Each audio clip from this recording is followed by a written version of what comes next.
لیکن عامر بھائی نے جو احمد ندیم قاسمی کی نظم پڑھی اسی کا ایک شعر ہے جو آج کے موضوع سے بڑی مطابقت رکھتا ہے کہ خدا یہاں جو پھول کھلے وہ کھلا رہے صدیوں، یہاں خزاں کو گزرنے کی بھی مجال نہ ہو۔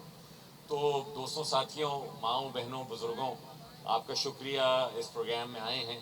یہ ایم کیو ایم کا اپنا کام نہیں ہے، یہ اس شہر کا، اس ماحول کا، اس ملک کا کام ہے کہ ہم جتنی شجر کاری کریں گے، جتنے پودے لگائیں گے، جتنی ان کی آبیاری کریں گے، ہم اپنے لیے نہیں، اپنے آنے والے جو نسلیں ہیں، جو بچے یہاں بیٹھے ہیں، ان کے لیے نسبتاً بہتر کراچی، نسبتاً بہتر پاکستان ہم چھوڑے جائیں گے۔ پاکستان کے ساتھ جتنا اچھا کام کرنا چاہیے تھا حکمرانوں نے، سیاسی جماعتوں نے، بشمول ہمارے یا عوام نے، ہم سب نے کہیں نہ کہیں کوتاہی کی۔ چلیے آج اگر نہ صرف ایم کیو ایم بلکہ دیگر آوازیں بھی میں دیکھ رہا ہوں کہ شجر کاری کے حوالے سے بلند ہو رہی ہیں کہ ہم یہاں درخت لگائیں، پودے لگائیں، ان کی آبیاری کریں، ان کا خیال رکھیں، سایہ دار ہمارے گلی اور محلے ہوں، بھلے کہ جتنے بھی چھوٹے مکان ہوں، چھوٹے چھوٹے پودے ہم لگاتے جائیں۔ بڑی اچھی میں دیکھ رہا تھا، وہ شاید چیپا صاحب نے بھی ویڈیو بنائی ہے، اور بھی لوگ یہ گفتگو کر رہے ہیں کہ 100 روپے کا وہ باجا ہمارے نوجوان خرید کے شور و غوغا مچاتے ہیں جشن آزادی پر، لیکن 100 روپے میں ہی آپ کو سپلنگ مل جاتی ہے، آپ کو قلم مل جاتی ہے پھولوں کی، آپ کو پودے کا بیج مل جاتا ہے۔ اگر وہ لگاتے چلیں اس کا یقین جانیے فائدہ ہے، اور اس پہ خود ہم قائل ہوں گے تو ہم اپنے بچوں کو قائل کریں گے، ان کا ایک روٹین بنا دیں کہ وہ اٹھ کے پودوں کو پانی دیتے رہیں۔ ہمیں علم ہے پانی نہیں ہے یہاں پر، نہ صرف یہاں پہ بلکہ آدھے کراچی میں پانی نہیں ہے، لیکن بہت سارے ہمارے ماحول کی مطابقت رکھنے والے ایسے پودے ہیں جو کہ کم پانی میں بھی چلتے ہیں، بڑھتے ہیں، سایہ دیتے ہیں، ثمر دیتے ہیں۔ تو اس کے لیے ہم سب کوشش کریں۔ ساتھ ہی ساتھ پاکستان کے سیاسی ماحول میں بھی ہمیں کوشش کرنی چاہیے کہ ہم یہاں پر بھی سنجیدہ کوششوں کے پودے لگائیں، سنجیدہ گفتگو کہ ہم یہاں پر شجر کاری کریں۔ اب ہمارے مسائل آج پاکستان کے وہ نہیں ہیں کہ ہم صرف باتوں کی گولہ باری کریں اور پاکستان کا مسئلہ حل ہو جائے۔ پاکستان کے مسائل اس قدر پیچیدہ ہیں کہ کسی کی حکومت آ جائے۔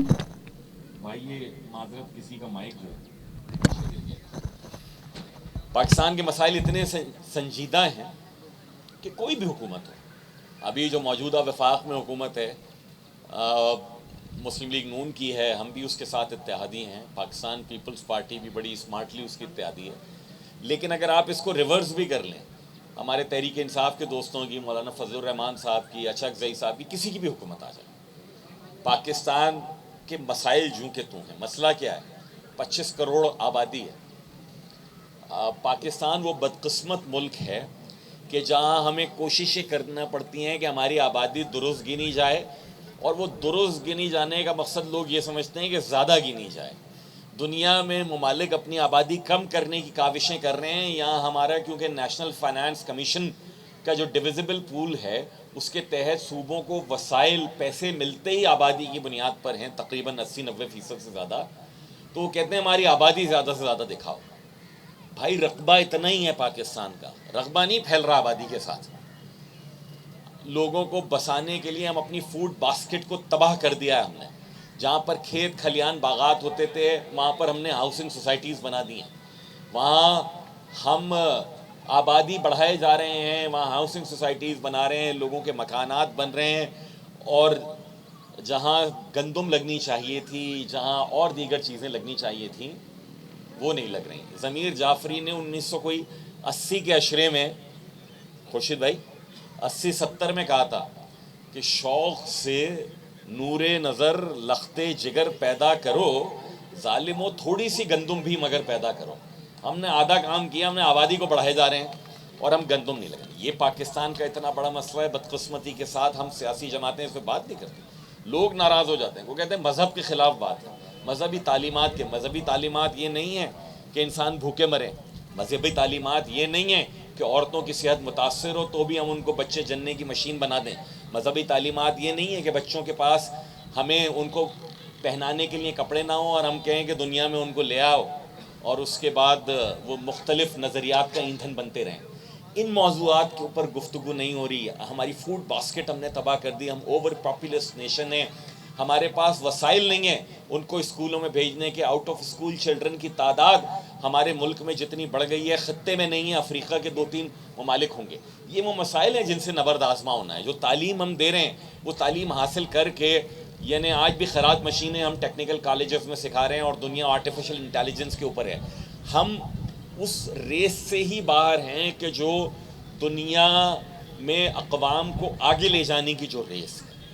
اس لیے تمام سیاسی جماعتوں کو سر جوڑ کر بیٹھنا چاہیے منیمم ایجنڈا کے اوپر کہ یہ وسائل ہیں, یہ کم ہیں, ہمیں اپنے اخراجات کم کرنے ہیں. کس کس طریقے سے ہم کم کریں, کن کن جہتوں میں ہم کریں, کہاں کہاں ہم وسائل بڑھا سکتے ہیں. سوشل سیکٹر ڈیولپمنٹ میں تعلیم, اور تعلیم بھی کون سی تعلیم, وہ ٹیکنیکل تعلیم, وہ ہنر مندی کی تعلیم دنیا میں کہیں رواج نہیں ہے. بی ایس سی بی کام کیے جا رہی ہے قوم, اور ڈگری لے کر ہاتھ میں آتے ہیں اور کہتے ہیں میں تو گریجویٹ ہوں, میرے پاس نوکری نہیں ہے. دنیا میں کہیں پر بھی آپ کو سرکاری نوکریاں اس حساب سے نہیں ملتی. پاکستان میں ظلم یہ ہے, ہم وزیر ہوتے ہیں, یا ایون یہ ٹاؤن ناظم بھی رہے ہیں آپ میں سے, اور مختلف پوزیشنز کے اوپر رہے ہیں, 3 چپراسی جو ہے نا وہ صرف چائے لانے کے لیے ہوتے ہیں. دنیا میں نہیں ہے کہیں پر بھی یہ کلچر. افسران بیٹھے ہیں یہاں پر, نہیں ہے کلچر. آپ کو سوچنا پڑے گا حکومتی اخراجات کہاں سے کم کر سکتے ہیں, حکومتی وسائل کہاں سے بڑھا سکتے ہیں, تاکہ وہ تعلیم اور وہ صحت دے سکیں کہ جس کا ریاست نے وعدہ کیا ہے اس آئین کے تحت. تو ان اچھی سوچوں کی بھی میں سمجھتا ہوں کہ ان کی بھی قلمیں اور ان کے بیج لگنے چاہیے, پنپنے چاہیے, آبیاری ہونی چاہیے, گفتگو ہونی چاہیے سنجیدہ موضوعات کے اوپر. باقی یہ کہ فوج نیوٹرل ہو جائے اور فوج نیوٹرل نہیں ہو سکتی, اور نیوٹرل تو جانور ہوتا ہے یا اور مختلف چیزیں, یہ سیاسی نعرے یہ چلتے رہیں گے. قومیں اس طریقے سے نہیں بنتی. بنگلہ دیش کی مثالیں ہم بہت سارے لوگ دیکھ رہے ہیں. اللہ کرے کہ کچھ بہتری ہو. کہ وہ امید فاضلی نے کہا تھا کہ انقلاب آئے مگر ایسا نہ آئے کہ امید سایہ خورشید سے اور دھوپ شجر سے نکلے. وہاں تو فوج ہی آ گئی ہے, اور اب دیکھتے ہیں وہاں جو ٹیکسٹائل بوم آ رہا تھا اور ایکسپورٹ کا بوم آ رہا تھا, کیا کچھ ہو سکتا ہے سلسلہ. پاکستان کے اپنے بہت زیادہ مسائل ہیں.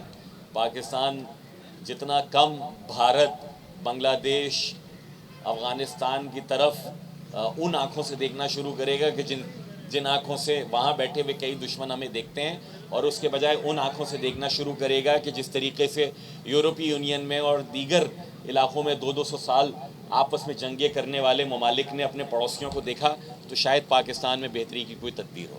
بہت شکریہ جی. درخت لگائیں, بچوں کو سکھائیں, ان کو پانی دیں. آج تھوڑا سا اپنے حصے کا پانی دیں گے, کل کو یہی درخت بارشیں بننے کا موجب ہوں گے. یہ الگ بات ہے کہ آج تک پاکستان میں, کراچی شہر میں جو پاکستان کو چلا رہا ہے, بارش زحمت ہی ہوتی ہے. جتنا انفراسٹرکچر ہم ڈال کے گئے تھے جب ہماری حکومتیں تھی, آج ان کا کیا حال ہے میں ابھی یہاں پر دیکھتا ہوا آیا ہوں. تو اللہ ہم سب کو, حکمرانوں کو بھی, عوامی نمائندوں کو بھی کام کرنے کی توفیق دے. بہت شکریہ. پاکستان زندہ باد. سوال تھا, آپ نے کہا پاکستان کے مسائل, لیکن جو پاکستان کے مختلف ادارے ہیں, ہم نے دیکھا کہ ماشاء اللہ کے دور میں, ایوب کے دور میں پاکستان میں سب سے زیادہ ترقیاتی کام ہوئے. مشرف کے دور میں پاکستان, کراچی سمیت پورے پاکستان میں سب سے زیادہ ترقیاتی کام ہوئے.